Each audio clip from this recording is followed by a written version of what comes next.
Welcome to the Jack Breslin Student Event Center on the campus of Michigan State University in East Lansing.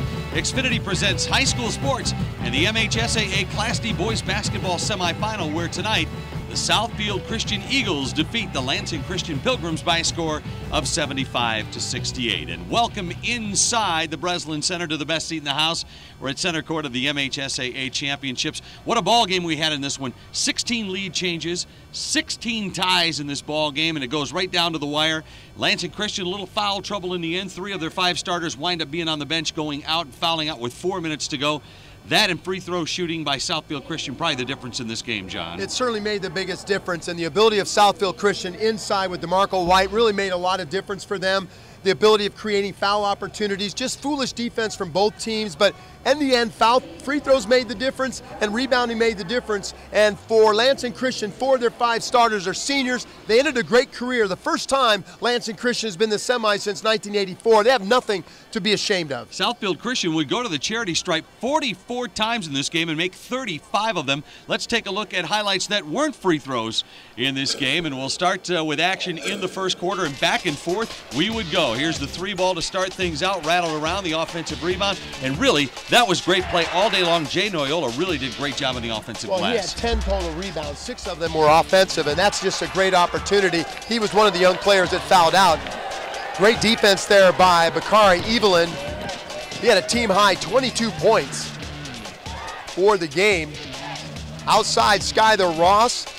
And Skyler led Southfield, or led Lansing Christian. He had 18 points.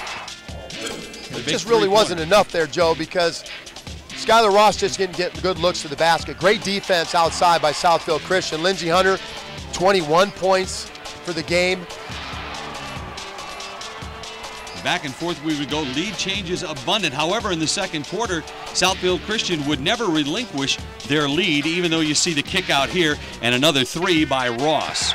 Outside shooting was a critical component for Lansing Christian in the second quarter, but in the third quarter, things started to break down. That's a great basket entry inside for Lansing Christian. And here you see going to the basket, a missed opportunity by Josh Whitney, but a good follow-up. But that missed opportunity was really a critical factor for Lansing Christian in this game. There you see White once again. Boy, what a game that he had. You mentioned that earlier. He was just tough. Offensive rebounds, putbacks, and that 6'7" frame in the middle meant a lot. Now, great job by DeMarco White, 19 points. Lindsey Hunter, again, 2 of his 21 points. We talked about both of those players, Lindsey Hunter and Bakari Evelyn, the only 2 returning players from last year's state championship team that had any significant time. Evelyn with a steal here, picking it off the deck, taking it coast to coast. And 1 coming up there, and that would open up the score. And 3 of the 5 starters, as we mentioned, fouling out of this game for Lansing Christian with 4 minutes to go. That the difference in the game, and the 44 free throw attempts by this Southfield Christian team. But, hey, you get it done any way you can, and Southfield Christian is headed back to the championship game. They will face Tri-Unity Christian after a 75-68 win here at the Breslin Center tonight in the MHSAA Class D boys basketball semifinals. 75-68, your final score once again. For my partner John Spooner, I'm Joe Jason. You've been watching the MHSAA Class D boys basketball semifinals, a presentation of Xfinity High School Sports and Play on Sports Midwest.